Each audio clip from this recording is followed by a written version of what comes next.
Olivier Véran, bonjour. Bonjour Jean-Jacques Bourdin. Un rendez-vous important ce matin, ministre des Solidarités et de la Santé. Les Français veulent savoir où en est cette épidémie de Covid. Alors le point sur la situation, ça s'aggrave? En fait, il y a une situation qui est particulièrement inhabituelle.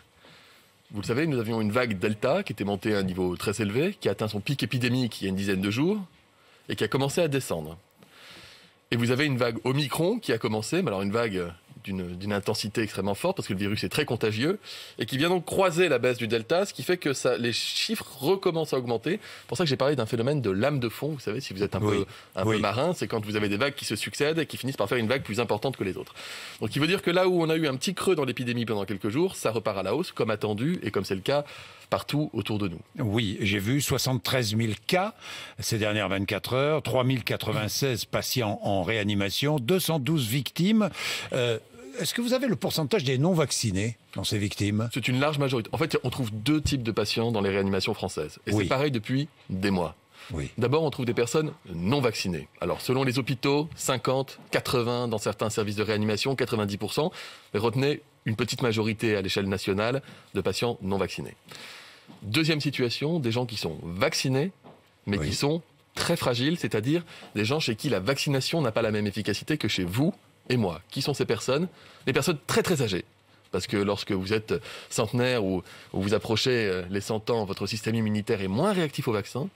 Et les personnes qui ont des maladies chroniques qui affectent leur système immunitaire, qui fait qu'ils répondent moins au vaccin.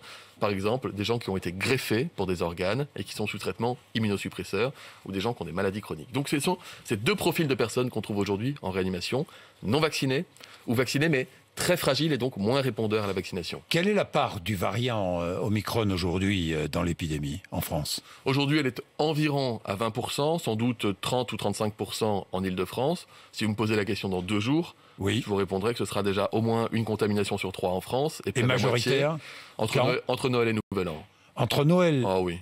et Nouvel An, le variant Omicron sera majoritaire. Il faut comprendre quelque chose, c'est que là où le Delta se multiplié par 2, c'est-à-dire doubler le nombre de malades en 12 jours, le variant Omicron, que ce soit en Afrique du Sud, au Danemark, en Angleterre, en France, aux États-Unis, partout où il arrive, il se multiplie tous les 2 à 3 jours. Donc, si c'est 20% des cas aujourd'hui à l'échelle du pays, ça veut dire que c'était environ 10% il y a 2 jours, 5% il y a 4 jours, ce qui correspond au début de la montée de la vague Omicron. Ce qui veut dire que dans 2 jours, on sera déjà à 35-40, et donc dans 4 ou 5 jours, c'est-à-dire juste après Noël, il devrait être, selon toute vraisemblance, majoritaire dans notre pays. Donc vous allez avoir une augmentation du nombre de contaminations qui fait qu'on atteindra les 100 000... Donc une augmentation du nombre d'hospitalisations. Alors, je vais y venir. Sur les contaminations, on atteindra, on dépassera très vraisemblablement les 100 000 hospitalisations avant la fin les 100 000 contaminations, par jour d'ici à la fin du mois. D'ici à la fin du mois, plus de 100 000 contaminations par jour. C'est ce qui est attendu par les modélisations. Maintenant, Jean-Jacques Bourdin, et je vais répondre à votre question, la plus importante, c'est est-ce qu'il y aura un impact hospitalier? Oui. Ce variant, il est tellement nouveau et en même temps tellement contagieux que contrairement aux autres variants qu'on avait bien connus, le brésilien, le sud-africain, l'anglais, qui avaient le temps de circuler pendant 1, 2, 3 mois à l'étranger avant qu'il arrive chez nous, là, ce variant Omicron, il se multiplie à une vitesse telle qu'il arrive en même temps partout sur la planète. Ce qui veut dire que le seul pays pour lequel nous avons du recul, c'est l'Afrique du Sud, où je peux vous dire que là-bas, le système de test est désormais hors course et qu'ils ont même réduit la durée de quarantaine. C'est un autre choix. Et que le truc circule. C'est un autre choix. Et ils ont un impact sanitaire faible. C'est un point qui est important. Faible. Peu d'hospitalisation par rapport au nombre de contaminations. Mais une grande différence avec l'Afrique du Sud. Les gens là-bas sont très jeunes, la moyenne d'âge est très jeune. Et ensuite, l'Afrique du Sud a été traversée par les autres vagues de façon plus forte que nous, ce qui fait qu'il y avait déjà un niveau d'immunité qui était plus important. Mais à contrario, ils sont moins vaccinés que nous. On regarde ça de près, le monde entier regarde ça de près. J'en parle avec l'ensemble des ministres de la Santé européens. Et on regarde au quotidien. Je vous dis ça parce que la grande inquiétude, c'est l'hôpital. La grande inquiétude, c'est l'impossibilité pour l'hôpital de faire face. Avec aujourd'hui des soignants, du personnel. Il manque du personnel dans les hôpitaux français. Je vais y venir. D'abord vous dire, le scénario que tout le monde regarde, j'ai écouté Boris Johnson cette nuit, Joe Biden, j'ai regardé le chancelier allemand, qui considère que, est-ce qu'il y a une option qui permettrait à ce variant Omicron, qui va circuler très fortement, de coller un rhume à la planète et qu'après, éventuellement, on en est fini? Ou est-ce qu'à l'inverse, ce variant Omicron va donner des cas graves à due proportion de ce que donnait le variant Delta, et ça, on ne le sait pas aujourd'hui. Nous n'avons pas la réponse aujourd'hui. Je vous ai parlé de l'Afrique du Sud. Vraiment, pour être très clair là-dessus, pour que chacun comprenne. Je vous parle 2 secondes de l'Angleterre. L'Angleterre, ils ont 10-15 jours d'avance, entre guillemets, sur nous, sur la pandémie d'Omicron. Ils trouvent beaucoup d'Omicron. Et pour l'instant, les premières données montrent qu'ils n'ont pas une augmentation forte de cas graves par rapport aux contaminations. Mais là aussi, ce sont des gens essentiellement jeunes qui, pour l'instant, sont contaminés à l'Omicron. Et en France aussi, à l'heure à laquelle je vous parle, ceux qui sont le plus contaminés au variant Omicron, ce sont les adultes jeunes, donc qui, de toute façon, font beaucoup moins de cas graves. Donc, on n'a pas encore moins la de réponse. cas graves, mais ces adultes, moins de cas graves, mais ces adultes jeunes n'iront pas travailler. Donc, est-ce que la France peut être mise à l'arrêt à cause du variant Omicron? Ce n'est pas un sujet français, c'est un sujet mondial. Est-ce que lorsque vous avez un virus qui contamine plein de gens au même moment et que vous isolez tout le monde, est-ce que ça vous permet de fonctionner normalement? La réponse, je ne l'ai pas aujourd'hui, puisque c'est quelque chose qui ne s'est jamais produit. Ce qui est sûr, c'est qu'il y a des plans de continuité de service qui se développent un peu partout, en prévision en France aussi. De cette possibilité, en France aussi bien sûr, en prévision de cette possibilité qui est 10, 15, 20% des gens. Je crois qu'en Écosse, c'est jusqu'à 30 à 35% des soignants qui sont positifs au variant Omicron et qui se retrouvent en quarantaine. Alors on a déjà été amené à demander à des gens, à des soignants notamment qui étaient positifs mais asymptomatiques, de travailler avec des conditions particulières, un masque FFP2 dans des unités Covid. On se prépare à tout ça. Donc il faut vraiment comprendre quelque chose. Il y a la certitude, il est très contagieux, il va circuler et aucun pays ne sera épargné. Il y a l'incertitude, mais avec des raisons d'espérer, qui est manifestement là où il circule beaucoup. Pour l'instant, il n'entraîne pas de vague d'hospitalisation, et c'est évidemment le point le plus important. Et il y a une autre certitude, c'est qu'il est sensible au vaccin. C'est-à-dire que si vous avez votre dose de rappel, vous retrouvez le niveau de protection contre les éventuelles formes graves que vous aviez avec le variant Delta. Je vais revenir sur les vaccins. Essentiel. Je vais revenir sur les vaccins. Nous ne sommes pas désarmés face à l'Omicron. Et l'efficacité des vaccins. Est-ce que le risque d'une annulation de l'élection présidentielle existe? Non. Non. Bien. C'est un pari. Emmanuel Macron fait un pari. La vie contrairement démocratique. À plusieurs. Oui, contrairement à non, un pari. La vie démocratique n'est pas un pari. Notre vie, Olivier Véran. Contrairement à plusieurs pays d'Europe, en France, pas de confinement pendant les fêtes, pas de fermeture des bars, restaurants à 20h ou à 22h, pas de couvre-feu, pas de restrictions particulières pour les non-vaccinés. Est-ce que ça va suffire à freiner la déferlante attendue? Si vous comparez jusqu'au bout. Oui. Les pays qui ont confiné, il y en a un, c'est les Pays-Bas en Europe. Les Pays-Bas, oui. Ont un taux de vaccination plus faible, un taux de rappel plus faible et un système sanitaire plus fragile. Je ferme la parenthèse. Comparé à d'autres pays maintenant qui ont mis en place des mesures de restriction. Oui. Prenez nos voisins allemands. Oui, les voisins allemands, je peux vous dire, il y a une chose qui nous envie, c'est notre couverture vaccinale. Parce que nous avons plus de 90% de la population vaccinée, ce qui n'est pas leur cas. Et l'obligation vaccinale doit leur permettre, s'ils votent la loi, d'atteindre notre niveau actuel de couverture vaccinale. Donc, on a cette protection supplémentaire. Je vous ai dit que le vaccin était efficace. Et je vous ai dit que l'objectif n'était pas de réduire les contaminations, parce que le variant est trop contagieux. L'objectif est de limiter les risques de formes graves, de saturation des hôpitaux, et même... Hors la question des hôpitaux. Et grâce au vaccin, on évite les formes graves. De tomber malade. Oui. C'est pour ça qu'on y va, pardonnez-moi, très vite sur les vaccins de rappel. Je vais revenir sur les vaccins. J'avais dit qu'on ferait 20 millions de rappels à Noël et je me souviens très bien avoir entendu des chroniqueurs, des experts de plateau dire que c'était du délire total. Nous avons atteint les 20 millions hier midi. Je ne m'en satisfais pas. Je veux au contraire qu'on aille encore plus vite et plus fort. On sera à combien à la fin de l'année ? Le plus possible, Jean-Jacques Bourdin. Bien. Le plus possible. 22, 23, c'est plus d'ici à Noël. Et si on peut monter, je n'ai pas de chiffres à vous donner aujourd'hui parce que la dynamique va être importante dans les prochains jours. Bien. Olivier Véran, le Conseil scientifique vous appelle à instaurer des restrictions significatives. C'est ce que dit le Conseil scientifique. Alors, d'autres mesures que celles annoncées ces derniers jours pourraient-elles être prises très vite? Jean-Jacques Bourdin. Oui. Il y a des mesures qui sont prises. D'abord, des mesures de protection aux frontières pour éviter les risques de circulation de ces variants. Ensuite, il y a des mesures qui ont été prises pour une soirée hautement importante pour les Français et pour la vie en collectivité, qui est la soirée du Nouvel An. Vous le savez, on ne vendra pas d'alcool dehors, il n'y aura pas de vente alimentaire dehors, pas de concert, il n'y aura pas de location de tonneaux, il n'y aura pas de concert, il n'y aura pas de cérémonie de vœux. Donc c'est une soirée, pardonnez-moi, sacrifiée pour la cause. Parce que là, c'est une soirée où il y a des risques de rassemblement majeurs. Est-ce qu'il faut aller plus loin et mettre en place des mesures de restriction de circulation dans cette période particulière? Ce sont des questions que nous nous posons chaque semaine, Jean-Jacques Bourdin. Et chaque semaine, nous disons aux Français, avec le niveau de connaissance que nous avons aujourd'hui, nous considérons que ça, c'est important, la vaccination en l'occurrence.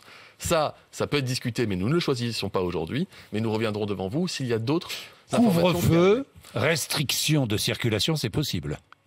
Tout est sur la table toutes les semaines depuis des mois, Jean-Jacques Bourdin. Toutes les semaines, mais, nous posons cette question-là. Si le variant Omicron ne conduit pas les personnes infectées à l'hôpital, le couvre-feu ou les restrictions de circulation ne sont pas utiles. Ce qu'il faut bien comprendre, c'est qu'avec le niveau de contagiosité de ce variant, mettre en place par exemple des jauges n'aurait pas un impact, en mon sens. Donc il n'y aura pas de jauge. N'aurait pas, en mon sens, un impact suffisant sur la circulation de ce virus. Ça marchait avec des virus moins contagieux, avec l'Omicron, il est amené à circuler. Sur des questions de limitation de très grands rassemblements pour limiter les brassages, notamment en période de vacances, la question est légitime. Mais aujourd'hui, nous faisons le choix de faire reposer non pas des contraintes, parce que pour moi la vaccination n'est pas une contrainte, c'est une chance. Nous faisons reposer cette chance sur les non-vaccinés, en leur disant allez vous faire vacciner pour protéger celles et ceux qui ne le sont pas encore, et ça réduit la circulation du virus.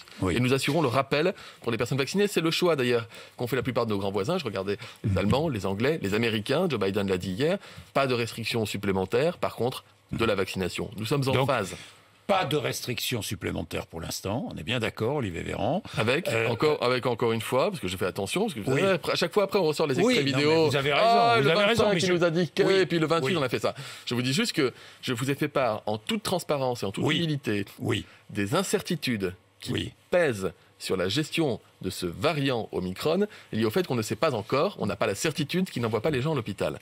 Donc si on avait un signal qui s'allumait dans un pays avec lequel on pourrait se comparer, on serait amené à avoir un discours réagir immédiatement. Peut-être différent. Un couvre-feu possible ? J'ai entendu ça ici ou là. Parlons déjà des mesures que nous avons mises en place et qui sont importantes. Donc un couvre-feu possible en janvier ?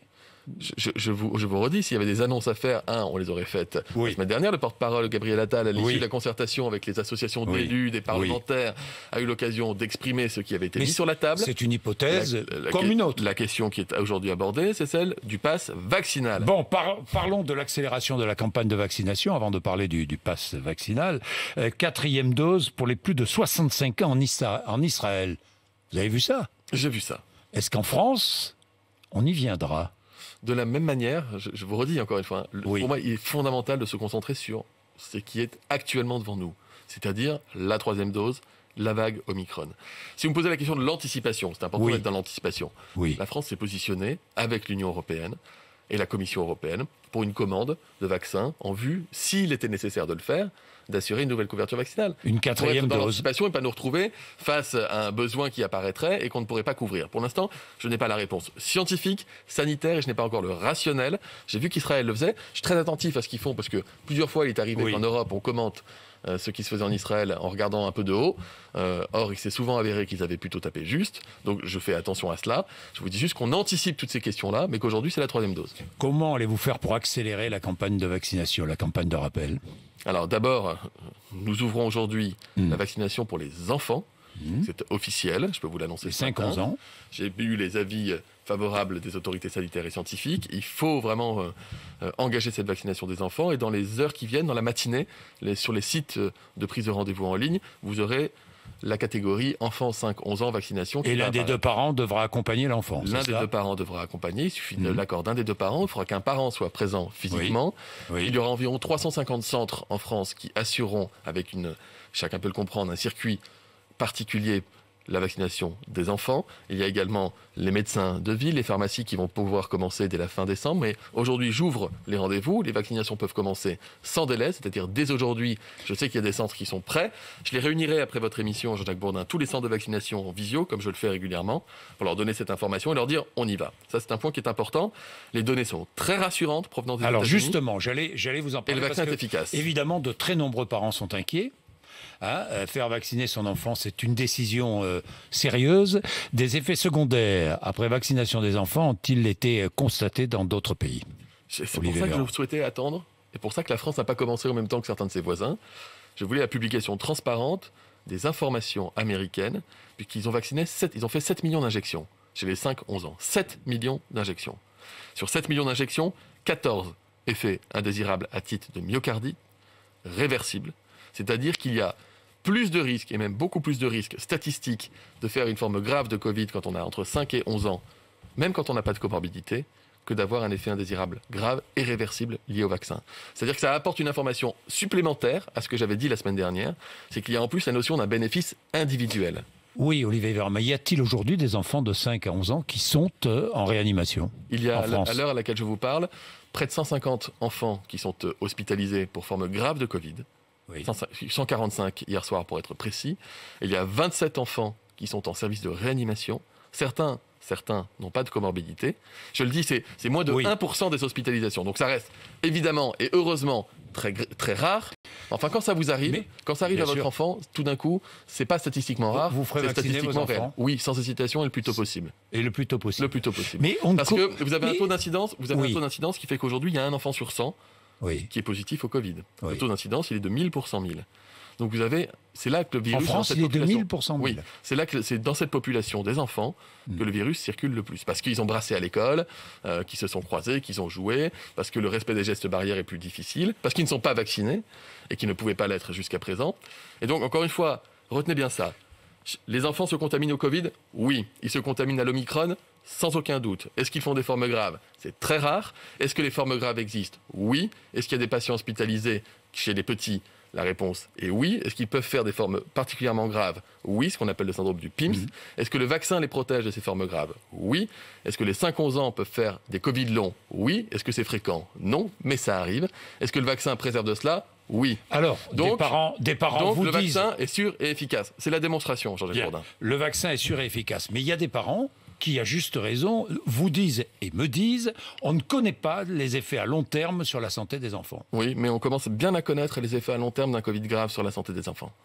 Je le dis encore une fois, statistiquement, c'est rare. Mais quand ça arrive à votre enfant, et moi j'ai été en contact avec des parents qui ne comprennent pas ce qui est arrivé à leur gamin, qui a attrapé un Covid comme tous les copains de la classe, et qui a eu la malchance de faire une forme grave avec des troubles de la coagulation, etc.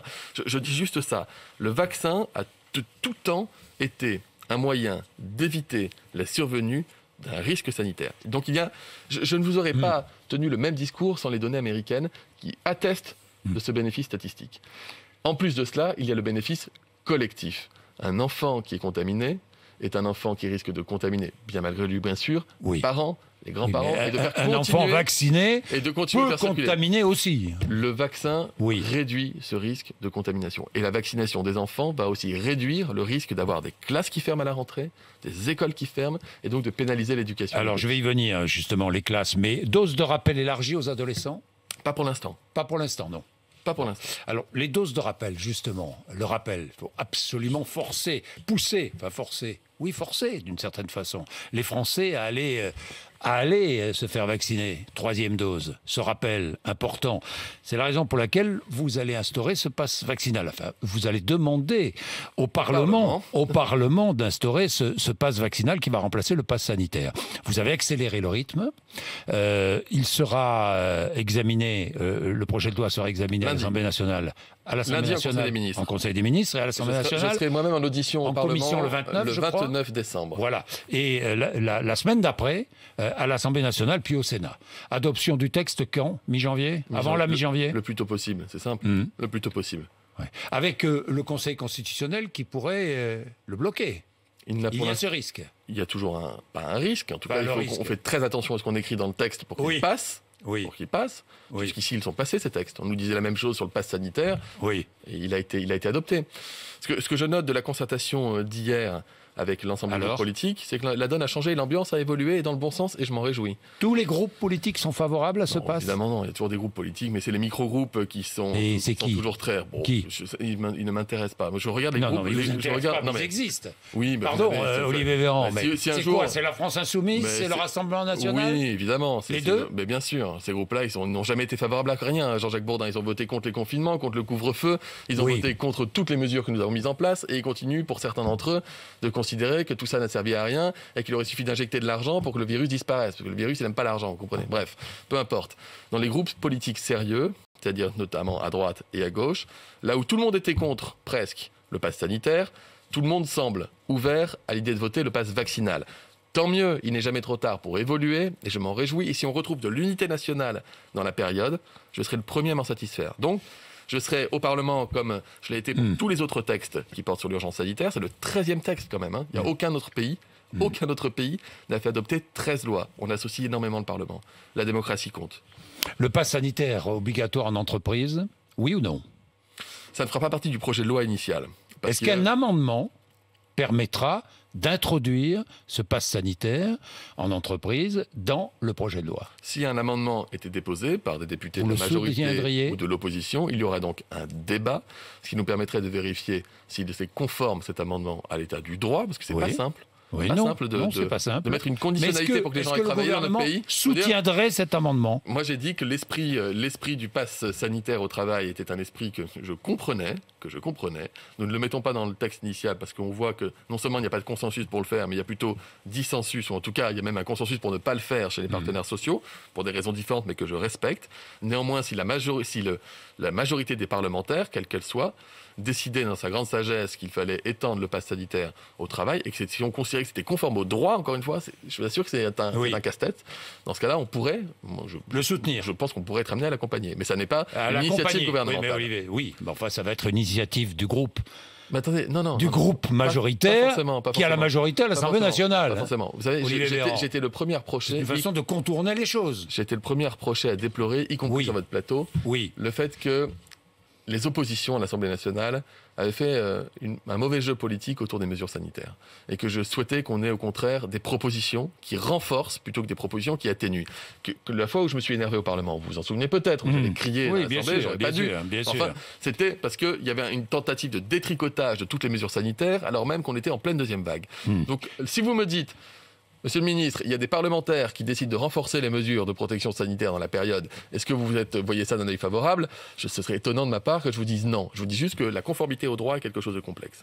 Par contre, la transformation du pass sanitaire en pass vaccinal, là on sait le faire, ça peut être actif très vite, très tôt, y compris la question du contrôle d'identité dans certaines situations. Alors, j'allais y venir. Est-ce qu'il y aura des sanctions contre ceux...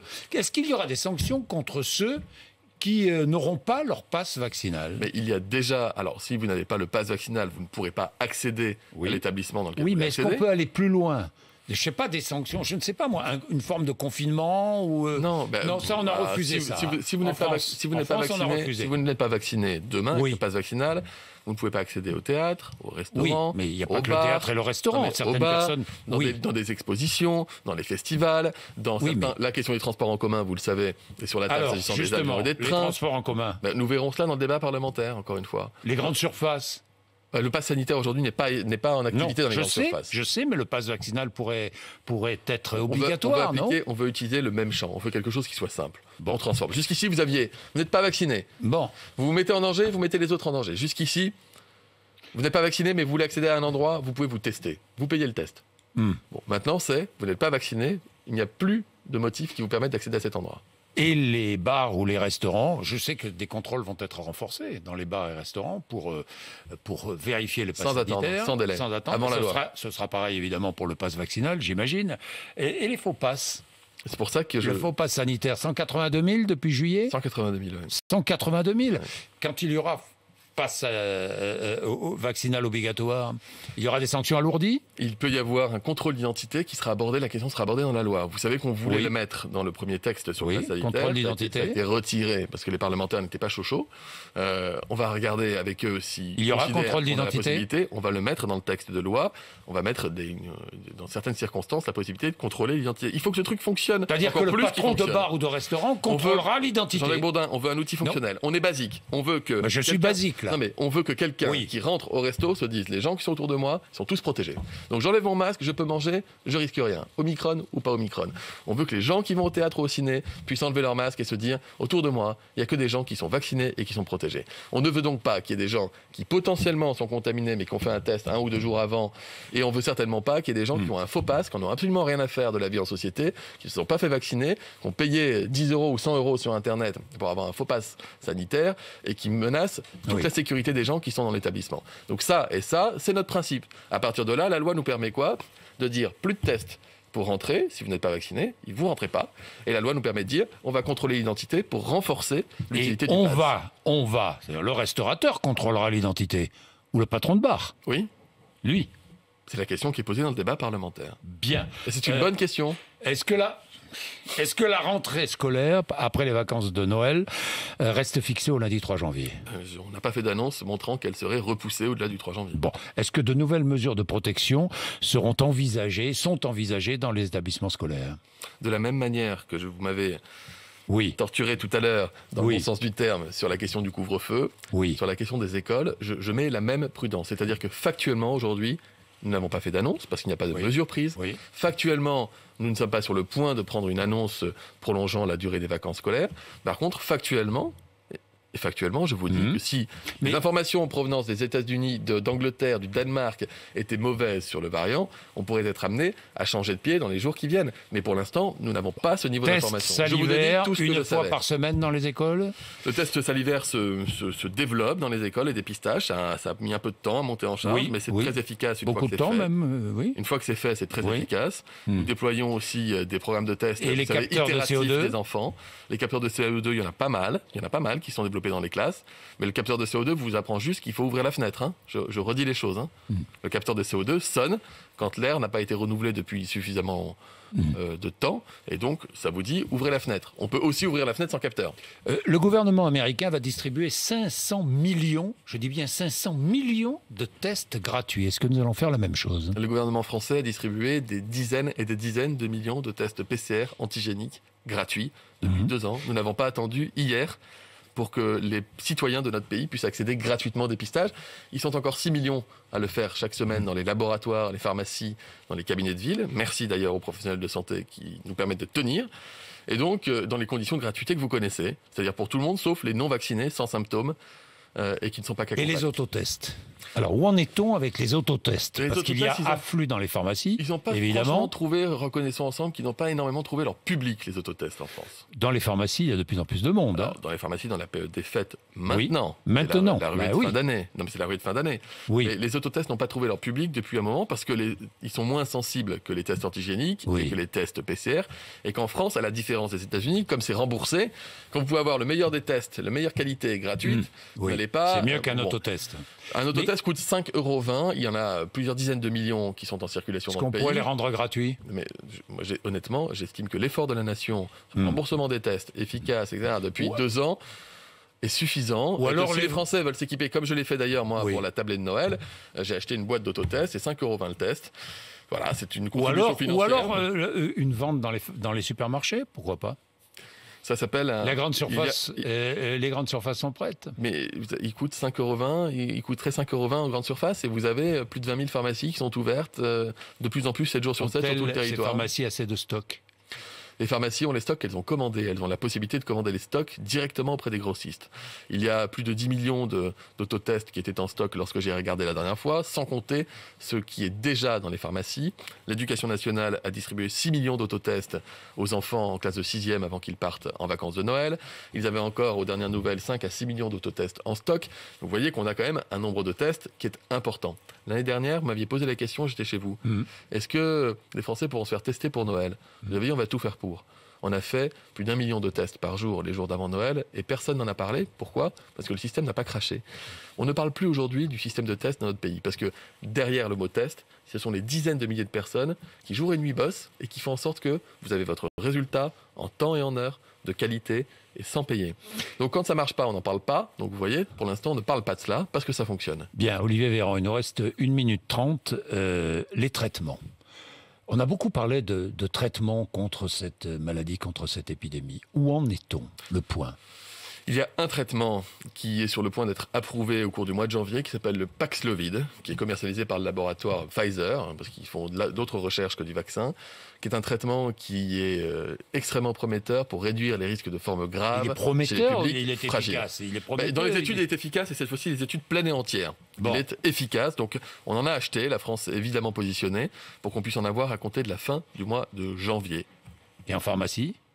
Il sera disponible avec des circuits de distribution qui vont être déterminés au cours du mois de janvier.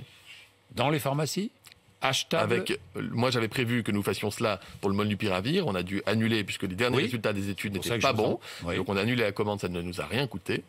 Et donc, on va regarder avec les dernières données du Paxlovid. Mais j'attends évidemment beaucoup de ce médicament. 30 secondes. Et Novavax ? Novavax. Est-ce qu'en France, on sera vacciné avec Novavax? On vaccine en ARN messager. C'est honnêtement le plus efficace à date dont on dit. Vous ne croyez pas à Novavax? Je voudrais faire juste deux petites précisions supplémentaires avant de vous quitter, parce que deux questions que vous ne m'avez pas posées. Vous voyez, ça arrive. Ça arrive. La première, je précise que la loi ne prévoira pas le pass vaccinal pour entrer dans un établissement de santé ou médico-social. Si vous accompagnez une personne malade, vous aurez toujours la dérogation du test. Et la deuxième chose, c'est que, on va regarder là dans les heures qui viennent, mais il n'est pas impossible que j'accélère l'ouverture de la vaccination des 4 mois de rappel en population générale dès la semaine prochaine sans attendre janvier. Dès la semaine prochaine. Je suis en train de regarder avec mes équipes. Là, on a bossé ce matin, ils ont bossé cette nuit. Donc je ferai les annonces, je confirmerai cela. Mais il n'est pas improbable que d'ici la semaine prochaine, on dise à ceux qui trouvent un créneau disponible, allez-y. Si un créneau est dispo, allez-y. Parce que, Jean-Marc Bourdin, loin d'échouer à assurer la vaccination de rappel à tous les Français qui en avaient besoin dans les délais, nous sommes en avance, mais je vais encore aller plus vite. Merci Olivier Véran d'être venu nous voir ce matin sur RMC et BFM TV, il est 9h.